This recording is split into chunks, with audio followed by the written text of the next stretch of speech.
Mang Ruben, kayo nga ho ba yan? Kilala niyo si Tatay Ruben? Kamag-anak niya ho ba kayo? Hindi ho. Matalik ko lang ho na kaibigan yung anak niyang si Rodora.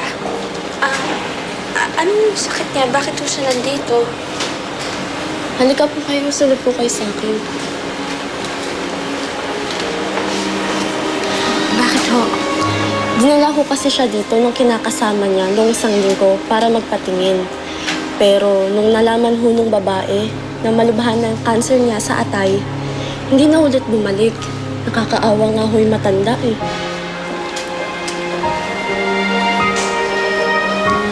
Sige.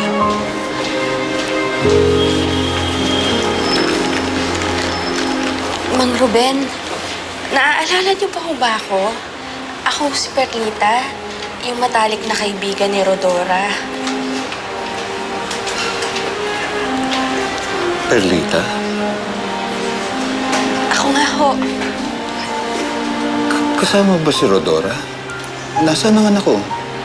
Gusto ko siyang makita at makausap. Matagal na hong wala kaming komunikasyon ni Rodora. Hindi ko na rin ho alam kung nasaan na ho siya ngayon, Mang Ruben.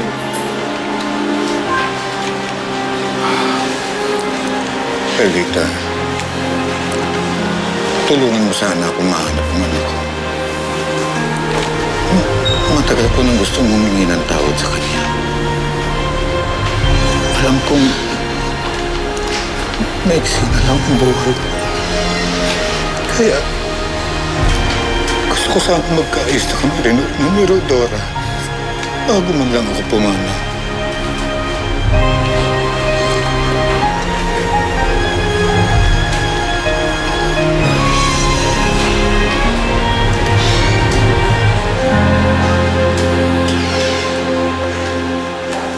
Tessie, tawagin mo nga si Darlene at sabihin mo sa kanya kanina pa namin siya hinihintay. Opo, sir. No, Tessie. Balik sa tayo. Kung mas pipiliin niya na magmukmok kaysa kumain, magutom siya. Let's eat. Instead, let's talk about our new business, Ziggy. Yung pinapaayos ko sa yung beauty and wellness spa. Kumusta na? Well, nakausap ko na yung magaling na surgeon na inaay natin para mag-head ng clinic. There's gonna be an initial meeting later this afternoon. Very good. Gusto ko mangyari yan as soon as possible. Yes, Mama. Bored, Giselle? Nasakit ka? Hindi po, Mama. Marami lang ho akong inaasikaso tungkol sa resort kasi wala na ho akong assistant. Eh kasi binuburo mo ang sarili mo dito sa resort. May event ako with my mga comadres later. Come with me. Tama si Mama. Tagal ka na rin hindi nagpapakita sa mga social events eh. Baka isipin ng mga tao, losyang na yung misis ko.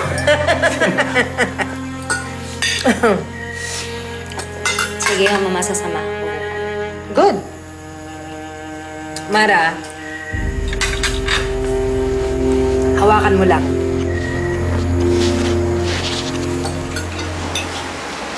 Nay, bakit hindi na binalikan ng kaibigan niyo si Mang Ruben? Wala tuloy siyang kamalay-malay na malala na yung sakit ng tatay niya. Alam mo kasi, anak, hindi naging mabuti si Mang Ruben kay Rodora.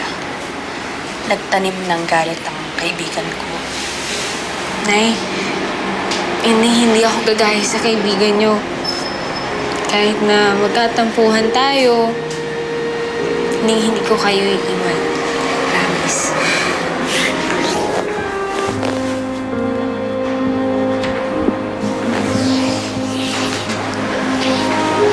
Mang Ruben, pasensya na ho kayo, pero maiiwan ho muna namin kayo. Huwag ko kayong mag-alala. Gagawin ko ho ang lahat, hahanapin ko ho ang anak ninyo at dadaling ko siya dito. Nakakaingit kayong pagmasdan. Dahil nakikita ko kung gaano kayo magmahalan. Maswerte ka at si Perlita ang naging nanay mo, Marilyn. Huwag ho kayong mag-alala, Mang Ruben. Hindi pa naman ho siguro huli ang lahat para Kaayos kayong mag-ama. Sana nga. Sa awa ng Diyos. Mauna na ho kami.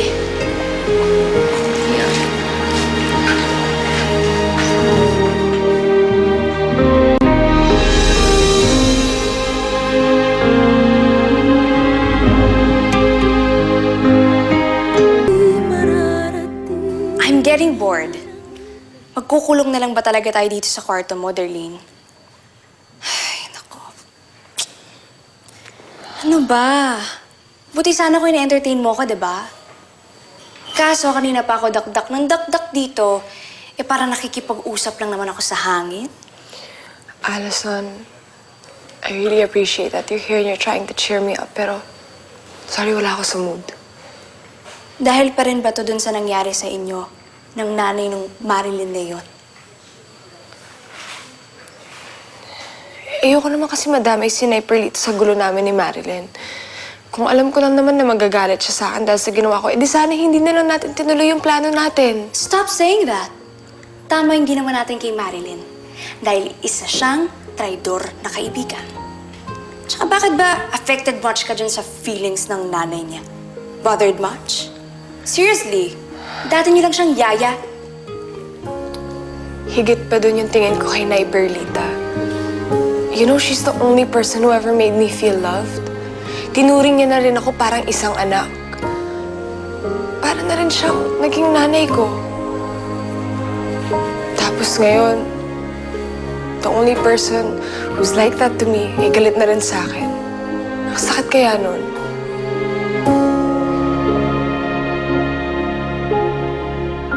Hihingi ho sana kami ng tulong hanapin ng kaibigan ko si Rodora. Malala na ho kasi ang lagay ng tatay niya. Ang huling-hiling ho, makita man lang sana si Rodora bago siya pumanaw. Ito nga ho pala yung litrato ni Rodora.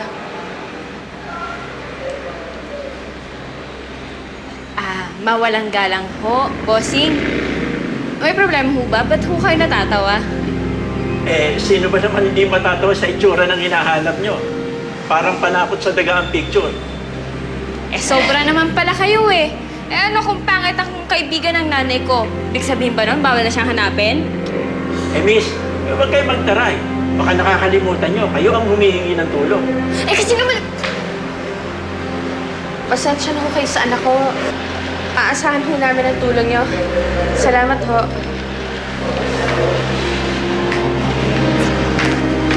Kasi naman, Nay, kung kapagsalita naman, akala mo kung sino gwapo.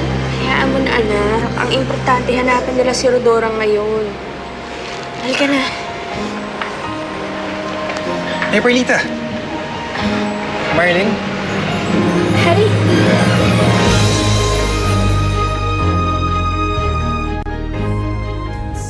Magandang sorry kapag nahanap natin yung kaibigan nyo. Bait-bait mo talaga, Harry. Bakit ngayon hindi ko man lang alam na may hinahanap pala kayo ng nanay mo? Kung ano may ugnayan natin pag-best friends natin, gusto kong tapusin na yon. Sa dinami-dami ng mga pagsisinungaling mo at mga tinatago mo, baka matabunan ka niya, hindi ka na makabangon. Matagal ko nang gustong humingi ng tawad sa kanya. Tulungan mo sana ako mahanap ng anak ko. Rodora, malubha na ang cancer ng tatay mo. Giselle? Sinasabi parati ni Rodora, Hindi ko kaya yung ganito. hindi daw niya kayang mabuhay na ganun ang itsura niya. Hindi kaya nagparitoke ng mukha? Ano ba kasi kailangan mo sa akin? Naalala mo pa ba? Ako, Josie, di ba magkamukha? Oo nga, no! Ayoko may makaalam na kahit sino na ako si Rodora. Naiintindihan mo ba ako? Rodora,